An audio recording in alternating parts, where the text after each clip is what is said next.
Right, we should get started here. We were discussing color percentages. We've gotten up to the theory of there being different tones for different parts of the color spectrum. This is a theory that was amazingly developed by Helmholtz without any anatomical information. Just by the way things work behaviorally, he was able to infer, you get your earphones out for me, thanks. He was able to infer that there were 3 different types of cone cells. And it turns out he was right. This is like turn of the century, late 1800s. So pretty remarkable. And in fact, this is kind of Helmholtz's day. We're going to then go on to blame most of the study of visual perception on Helmholtz, and we're being pretty fair to do so. So here's the idea in simple terms. He says, look, there are 3 kinds of cones, probably, and I'm going to call them blue, green, and red. And that doesn't seem quite like it's going to do it initially, right? Because hold on now, there isn't, perceptually speaking, just blue, green, and red. Rather, I see a whole spectrum of colors. He goes, yeah, I know that. And the reason you can see a whole spectrum of colors is because they're each contributing individually, right? But the combinations of them are enough to specify the whole spectrum. So it's the idea. You can see that here. This is sort of more modern day information. Right? So this is on the y-axis here. We'll talk about this as retinal response, and we've just standardized it to go from in percentage terms. Okay, so from 0 to 100. So these are what we're calling blue cones. Now they're not blue themselves. You don't open the eye, they look blue, and they don't just respond exactly to blue light, but they're kind of centered over what we would see as the blue part of the spectrum. Okay, so it's maximal response here, but note that it actually is responding out here where you're not really going to be calling that blue very often. You're not really going to be calling that blue very often either. You still have a little bit of responding.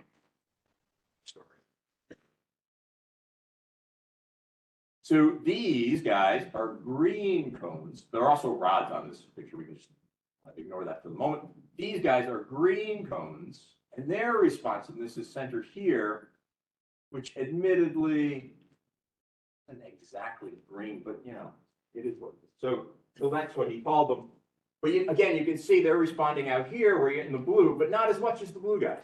So the combination of these guys together is what gives us the whole spectrum. And likewise for the red guys, maybe that's a little bit red. It's really kind of more orange where it's centered. But again, it comes out here, okay?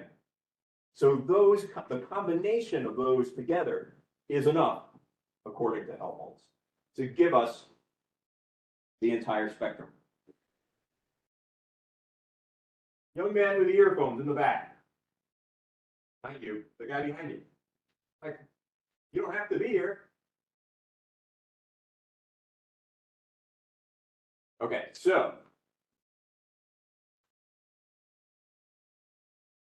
these combinations of cone activity give us different color sensations.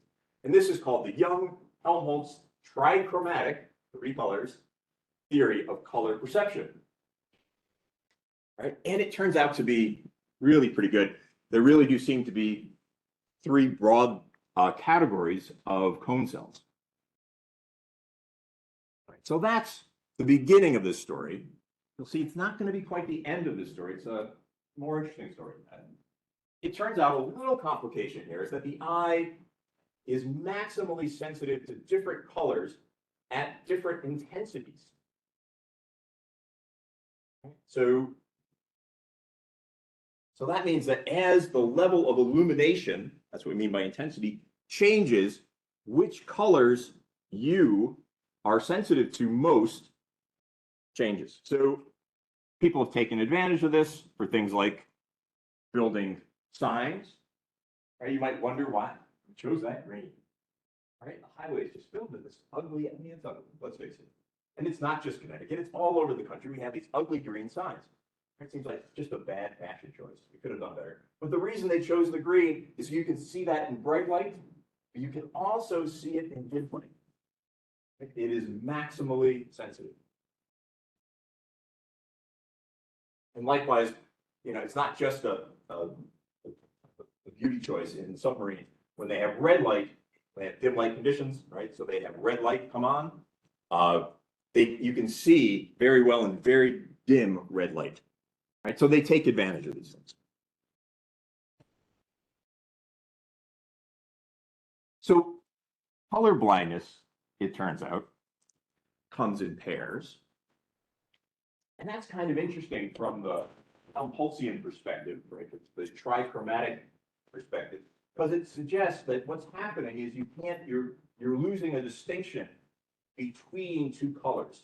So red and green color blindness is the most common type. In fact, there are 4 different types of red-green color blindness. And this sort of image is actually used diagnostically to figure out whether somebody has red-green color blindness. Right, so if you don't have red-green color blindness, you'll see an 8 in this image. Nobody looks particularly surprised, so that's good. You'll see 96 here. And you can see there's actually a little bit of differentiation going here between different parts of the spectrum being kind of tapped into by these 2 different digits. Right, so they would kind of appear gray if you had a red-green color blindness. So that was just like the story, and seemed really good because we could tell a story about one of the cones not functioning quite right, either the red or the green cone, maybe not 0, but maybe 0, but not really being responsive like it should be, and that would not allow us to pull apart red and green like we might want to. Right, hopefully that makes intuitive sense, right? So we kind of lost the ability to distinguish things in this part of the spectrum because one of these 2 response curves is weak or is distorted somehow. Right? And we may not know exactly what the detail is for any person, but it made a lot of sense with the theory. So that was good, right? Things were looking good. Until somebody brought up the point, of course they brought it up pretty forcefully, that there are other kinds of color blindness that aren't these pairs. Right? So there is a blue-yellow color blindness, which would be illustrated here for you if you had blue-yellow, that pair, blue-yellow color blindness, because that would all look gray to you. And for those of you who don't, who see in a typical chromatic way, that looks like a orange path through some blue dots. Right? But that doesn't make a lot of sense from the trichromatic perspective, because yellow, well, yellow is some combination of green and red cones going off. That specifies yellow. You with me? All right, so it's here. Blue doesn't have anything to do with it per se, so it's just not clear what's going on there. All right, so we can see that here maybe more dramatically, right? We have the combination of red and green activations that give us yellow. Blue has nothing to do with blue. Blue's the other guy over here. If I lose blue, that's not going to affect yellow. Right? If I lose yellow, that doesn't make any sense. Right? So that was a problem. And it was a problem to explain this kind of color blindness, but it's also a problem to explain a bunch of phenomena that people have identified for a long time. And led to this idea that, well, maybe trichromatic theory, while it does a nice job for parts of what's happening, right? Parts of the data are explained. Maybe it's not the entire story. So these sorts of images are famous images, and they create these things called after images. And so let's do the phenomena first, and then I'll tell you about the theory. So what I want you to do is to just stare at the white dot in the center of the globe there. Just stare and stare and stare and stare and stare. And if you want to do it on your computer, that's fine. But you can do it here. It'll work. Either way will work.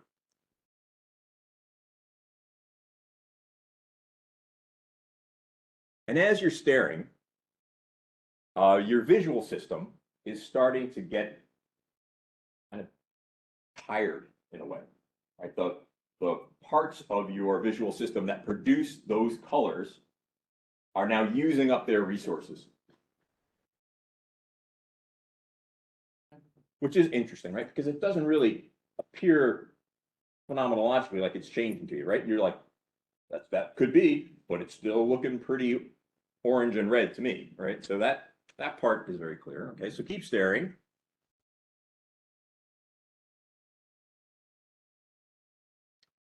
Okay, so make sure you're looking at it now.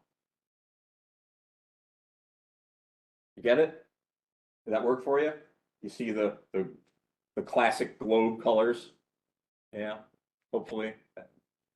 Okay, so if you look away and we'll look back, it wouldn't, right? All right, so what's up with that?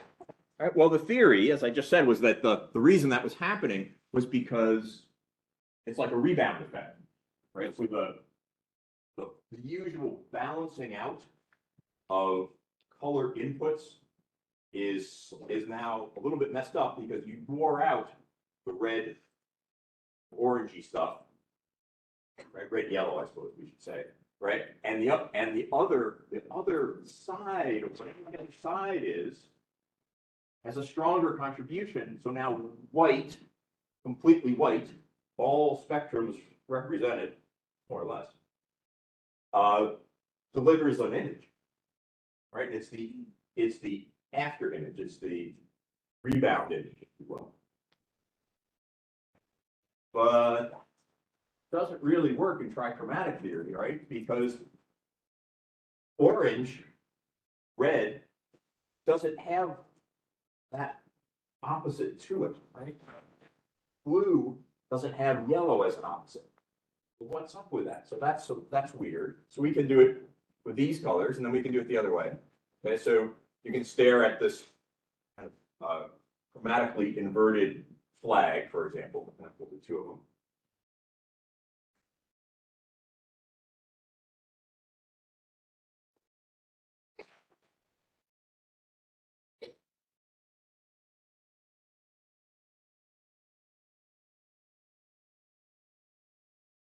Okay, and again, try to stare at the center.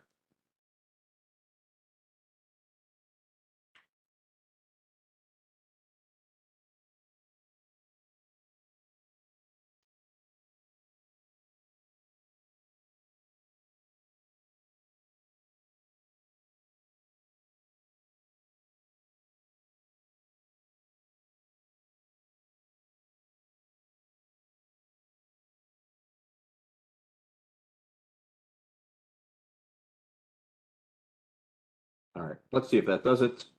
Does that do it for you? It does, maybe it doesn't. So you should see the flag in its usual colors at that point, right? Same theory applies. And the theoretical important point, right, is that the yellow blue apparently balancing that's happening, right? That the rebound from yellow exposure to blue is problematic. Okay, so the way people studying color at the time tried to handle this is to say, look, yeah, trichromatic theory, clearly something's going on there. Good job. But there's more. There's something else going on where there is another important color which was not neglected in trichromatic theory. Like we couldn't make yellow because we could, but it actually holds a different position than we thought. It's theoretically important. and it is in opposition to blue. So what we have are a bunch of colors in opposition to each other. Blue, yellow, green, and red are the major ones, right? And then there'll be these other oppositions too, but they're really just combinations of these. And then, of course, there'll be what we always do is that black and white would be for rods. Okay, so that was the other position. And the trichromatic people were like, no, no, no, we can handle this. And these people are going to be called the opponent process people. Reasons that maybe are clear, but I'll say more about in a second. They're like, no, you can't. This is not going to work, right? So they tried to marry these two theories. They tried to have a big fight about it.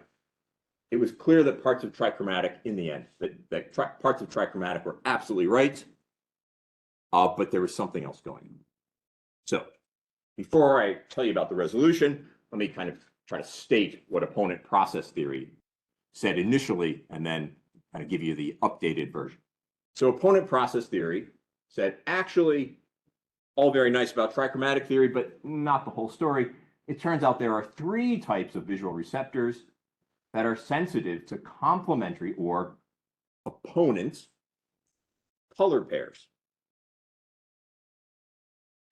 So they proposed these 3, given how things seem to work in the visual system: blue versus yellow, red versus green, and black versus white.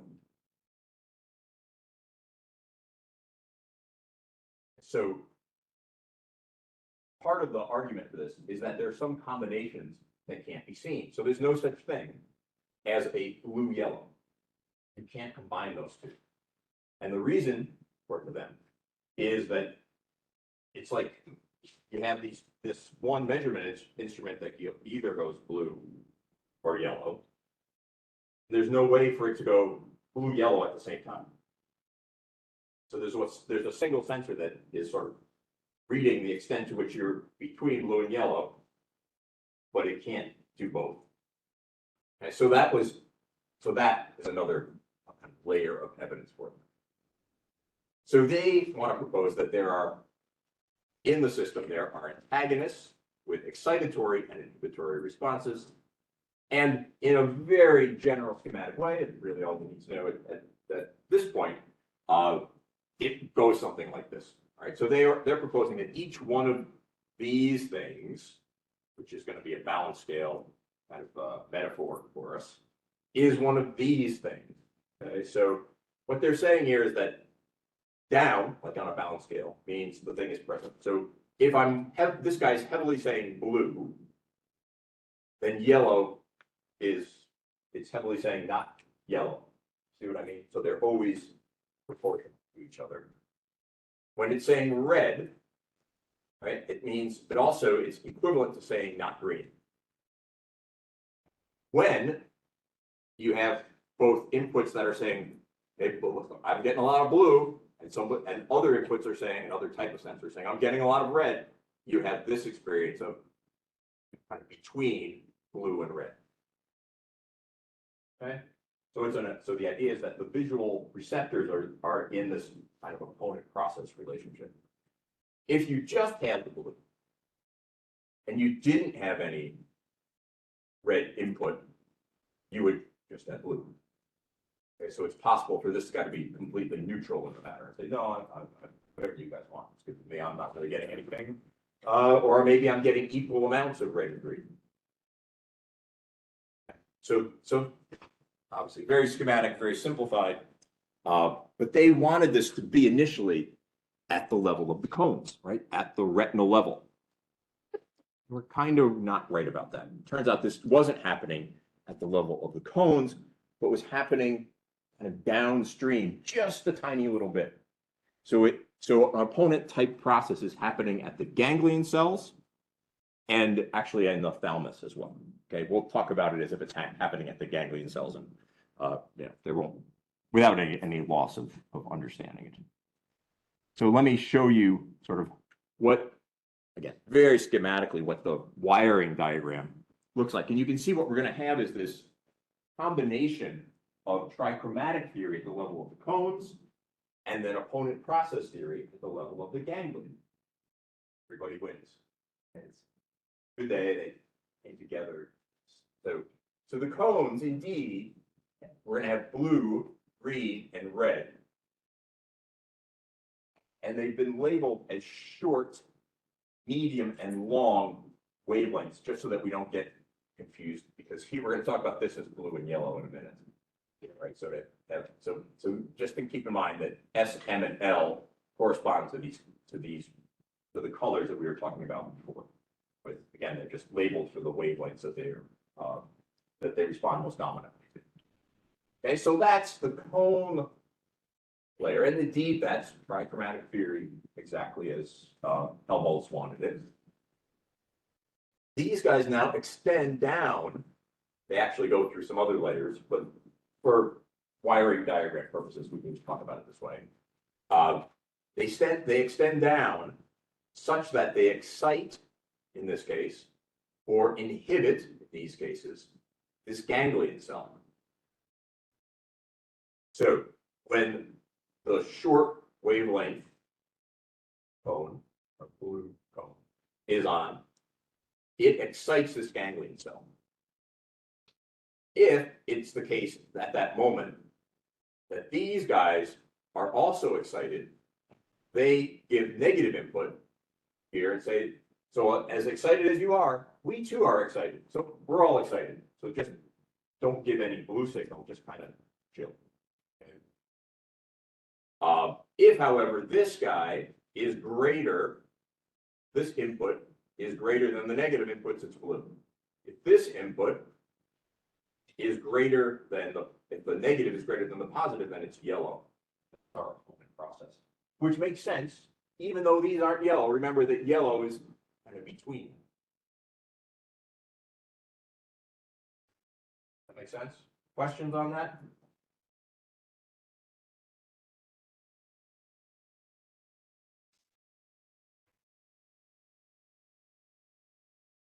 Okay, so this is capable of explaining those inverted images, because what's happening is this guy is getting, say when you're looking at blue, this guy is getting really worn out. Okay? And so when you now look at something that is white, and this guy should be going, oh yeah, I got blue, because white has all the whole color spectrum. It's like, I'm just exhausted. You guys go ahead.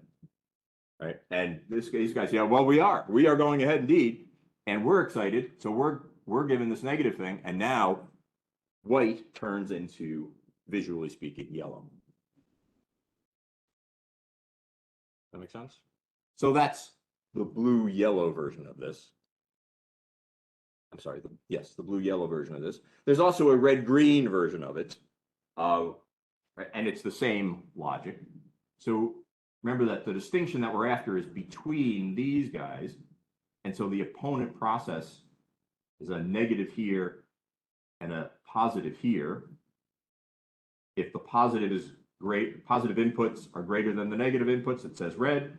If the negative are greater than the positive, it says green. And by the same logic as I talked about above. And then if everybody is on, right, so if the positive and negative are essentially equal, then it gives me like achromatic, but else it's gray. Okay, so that's opponent process theory, and it was initially proposed for cones, turns out to be true for other parts of the system. So we have both a system that is like coating up essentially bluish, greenish, reddish, but then as it kind of steps down, even just like still in the retina, right? These are ganglion cells in the retina, although also in the thalamus. We end up with opponent process, which is sort of driving these basic effects like after images. Questions on opponent process theory before I switch over to something more phenomenological even?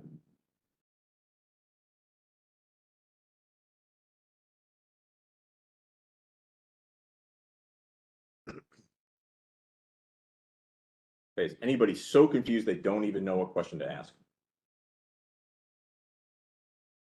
There are some wry smiles when I look at people.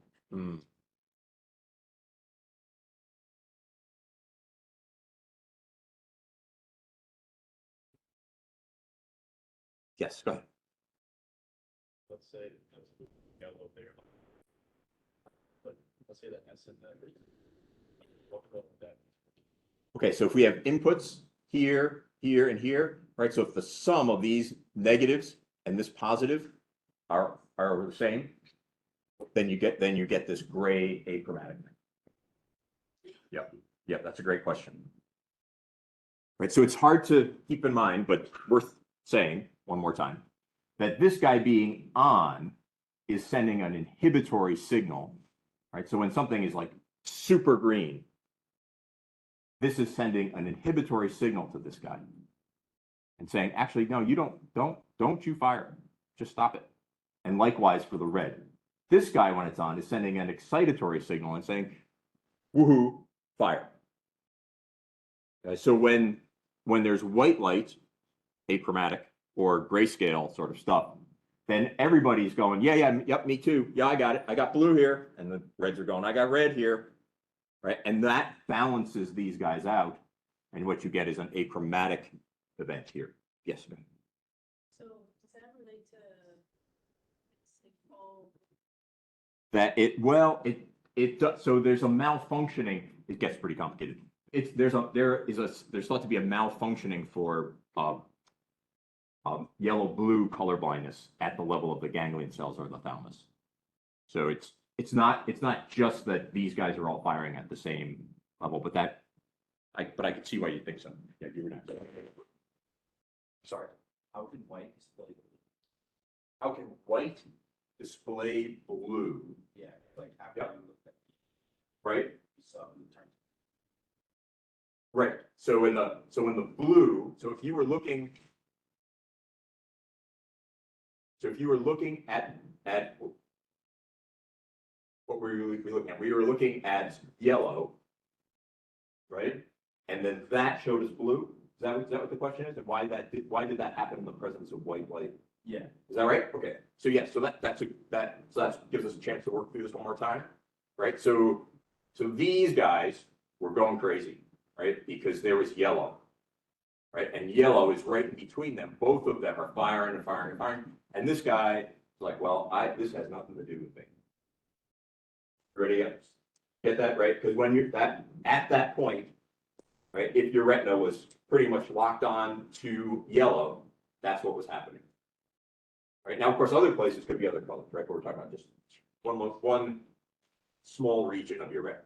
Okay, so these guys are going nuts, right? And because they've been doing that for so long, they get worn out.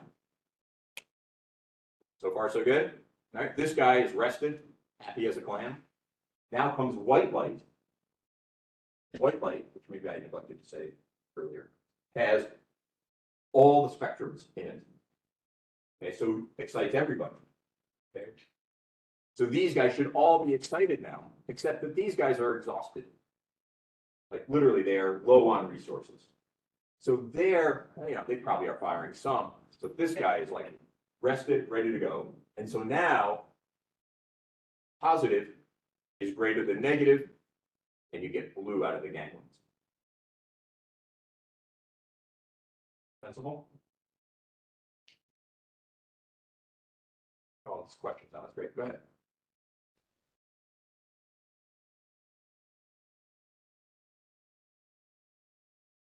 Why is the green negative? Well, just is. I mean, it probably somebody had to be negative in order for this to work. Either the red or the green had to be negative. It makes a little more sense for the green to be negative because this guy is positive. But you could have wired it differently and had these guys be negative and this guy be positive. That the positive and negative is kind of an arbitrary trick of nature. Do you understand why it works still? Yeah. Other questions? Go ahead. So in a photo process theory, you said there's a dichotomy between blue and yellow, Yeah. red and green. But what happened to black and white? Where did that go? Well, it works the same sort of way. It's mostly at the level of the rods rather than the cones. The rods are mostly responsible for black and white. So wait, is it in the rods or in the ganglions which connect the rods? Yes. Yes, it's in the ganglions that can be. Okay, okay. Other questions? I think I neglected somebody had their hand up and I didn't get to them yet. Right, good questions.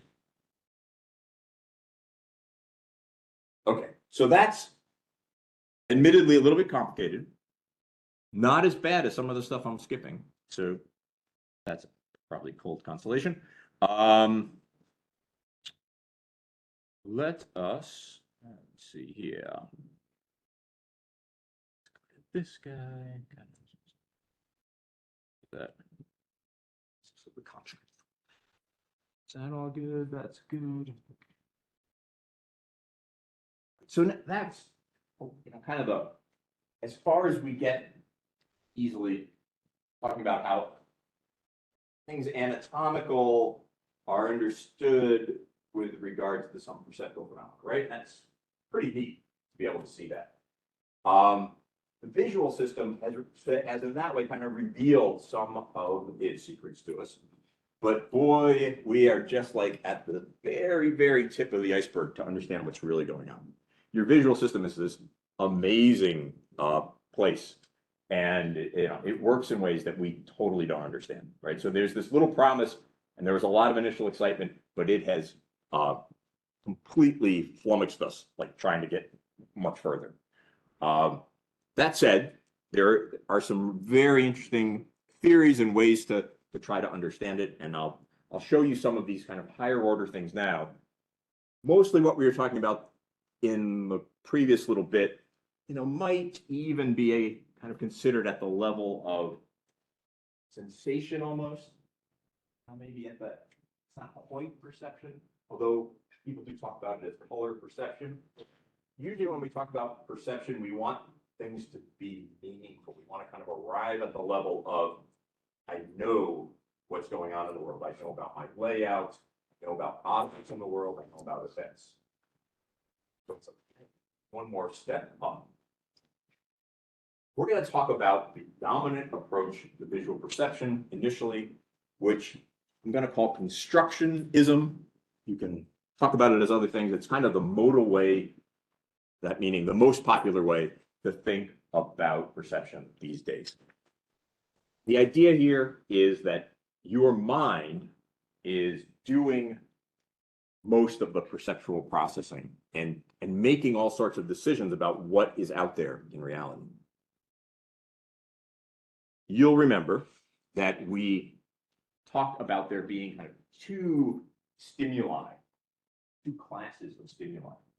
One is the distal stimulus. So if this is a tree, this is the distal stimulus.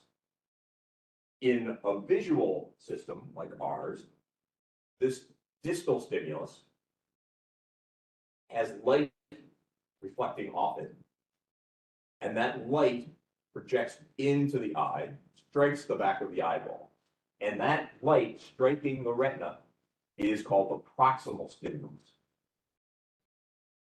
Okay. So the distal stimulus is the thing out there in the real world. The light striking the retina is the proximal stimulus. And the story of perception, as told by Helmholtz and other people, is how do you go from that proximal stimulus, right, which is all you really kind of have a hold of, right? Just what's there, that's what you got. And now you have to say, what's out there? How do you make that sort of leap of inference? You would be happy with that one. Right. So what we have is this proximal stimulus. And from there, I'm going to say, well, I'm going to make a lot of assumptions about what's out there. I'm going to fill in the gaps, and I'm going to make a kind of a guess, a best guess, an unconscious inference Helmholtz actually called it. And from there, I'm gonna have a perception, right? So it's not so much that in the Helmholtzian view that I see this thing for what it is. I bring to the situation all sorts of knowledge, and I kind of make an inference about what it is in my unconscious perceptual system, and I therefore kind of get it right usually. Maybe that's kind of a disturbing way to think about it. So here's von Helmholtz himself, and he was very, very influential and very, very smart. But he literally said that the process is like an unconscious inference. He was probably trying to be a little controversial at the time, right? Poking a little bit, saying, yeah, you can't explain it. You can't explain perception just through this. So there has to be something that stands behind that, takes that information, and weaves it together with what you already know, for want of a better term, and then it presents you with the world. So a couple of things probably are bothering you right now. One of them might be that it doesn't seem like what it is, right? It doesn't feel like it, right? I mean, I'm so rarely wrong when I reach out to touch the desk, right? It's rarely an octopus, right? So somehow my system is really, really good at this, right? It does it like super fast, right? So you can run as fast as you can and you still get it all right for the most part, right? So it does, there's something funny there. We're so good at this that maybe it's hard to appreciate the process. So one way to think about it is to think about computer vision, trying to get a computer to do something like object recognition. When you give a computer, or when you try to analyze an image, you give the image to the computer. It's a very interesting experience because it turns out what you give it is a map, usually in 2D, of numbers. Right? So if it's grayscale, that goes from 0 to 255. Each pixel has a number, but the objects aren't labeled. It's just rows and columns of numbers. And from there, if you have a good algorithm, maybe you can say, oh, this is a 3-dimensional one. This is a 2-dimensional one. This is somebody's face. This is somebody, right? Very, very difficult problem. So and hard to appreciate because that's not what it seems like to us. All right, enough of that. So this unconscious inference process uses things like knowledge, memory, experience, and it uses that in the service of perception through this thing called the principle of maximum likelihood. He proposes that your system is essentially like a Bayesian operator type of probability. And it says, given everything that's gone before, the most likely thing to happen right now is this. Right, so I have this little crappy proximal stimulus and a huge bank of knowledge. And from that, I'm going to bet that that's a stare. And that's how it kind of goes. You have bad, diminished, not sufficient proximal stimulation. You use the principle of maximum likelihood. The best bet is it's a car, and so on and so forth. Okay, so that's the idea, is that you use your knowledge to make the best bet given the current evidence combined with previous history. He said this a long time ago, but it is still the dominant way to think about it. And so there's all sorts of computational models of this and that in vision, and they all are direct descendants of the Helmholtzian way of looking at the world. This is the classic way now of thinking about things.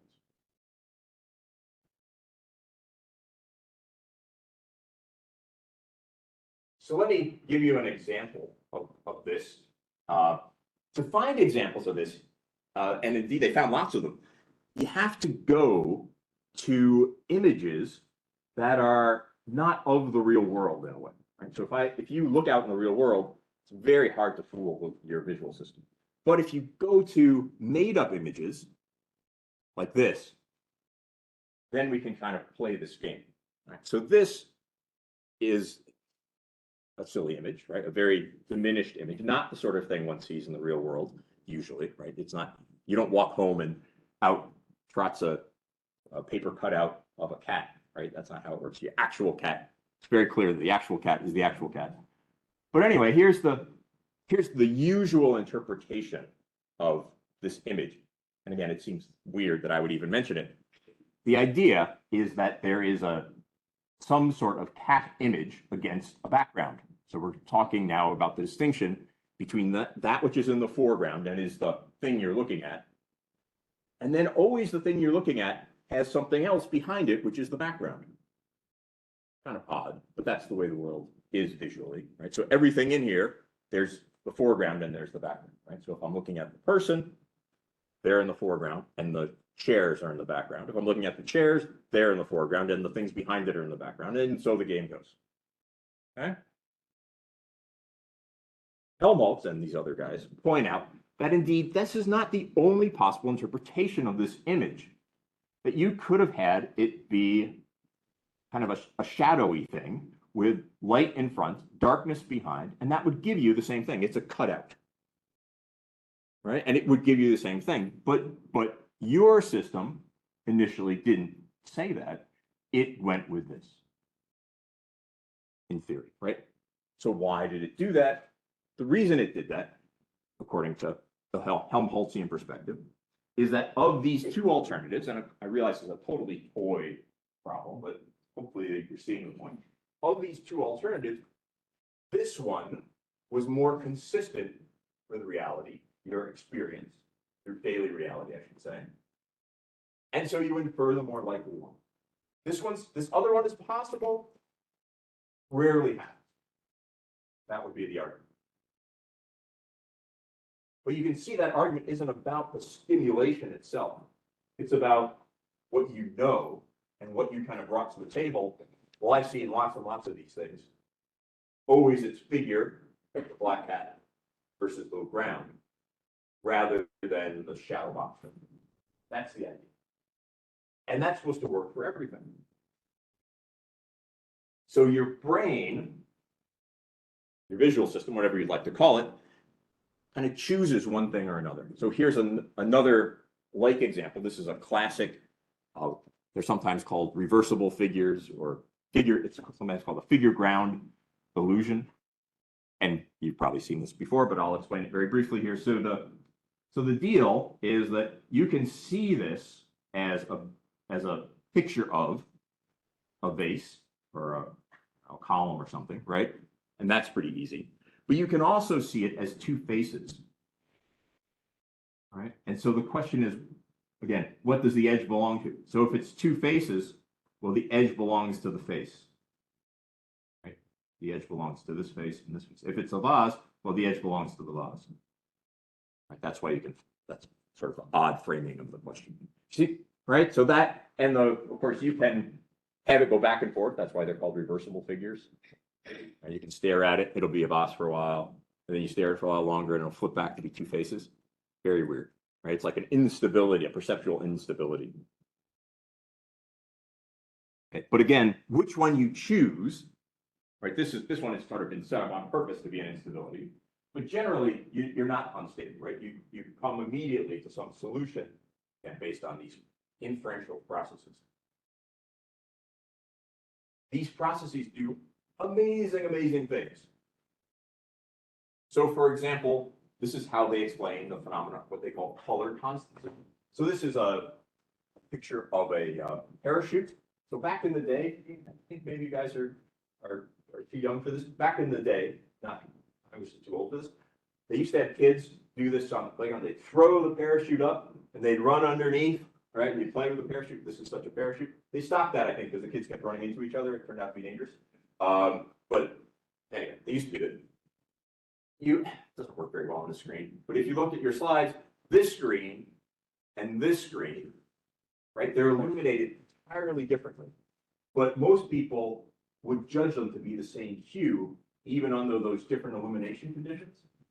But if you were to take like a color meter, call it a color meter, say, give me the spectrum that's coming off of here.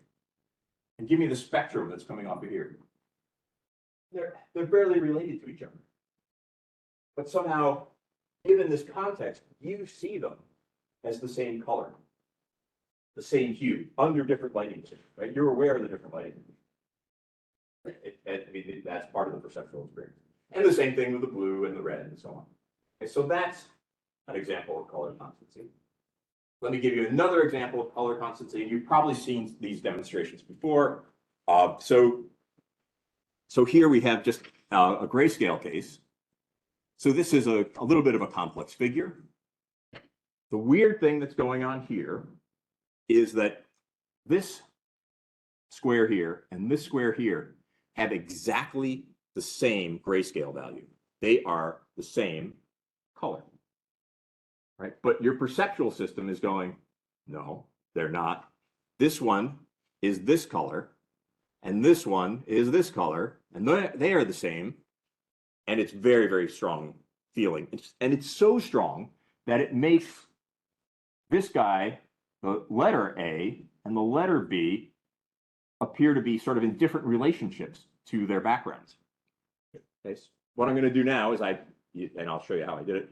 I'm just going to remove the rest of the figure through cheap PowerPoint overlays. Okay, and I'm going to do it suddenly, and then I'll show you. I'll do it more slowly. You're not going to believe it when I show you the first time. Okay, so there's that.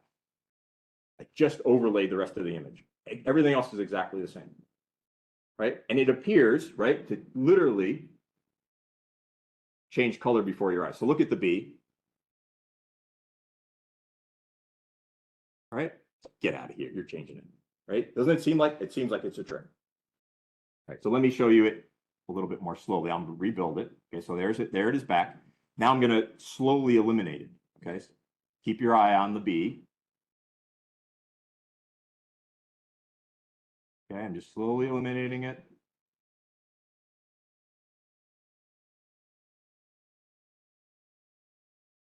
Weird, huh?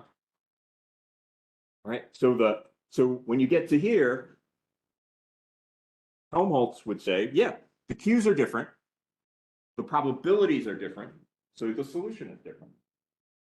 When you go back,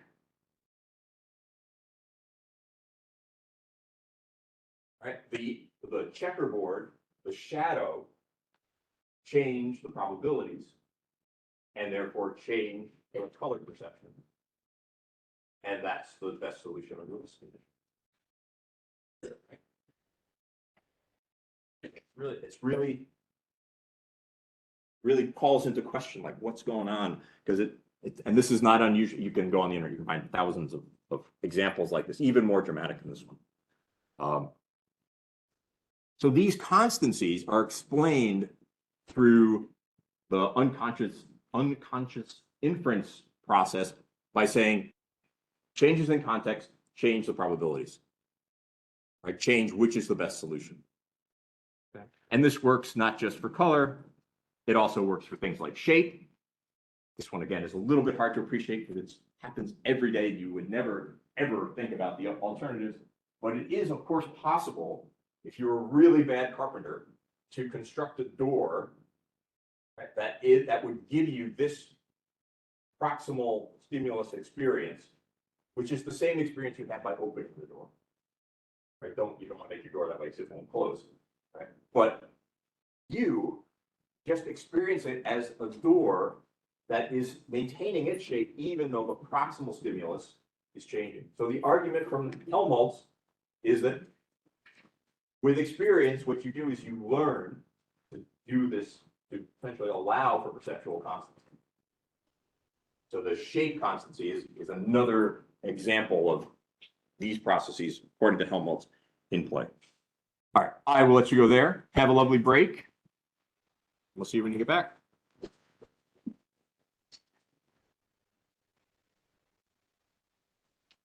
So, Hi. hello, in the book, it uses a very similar. 1 second, I don't record our conversation.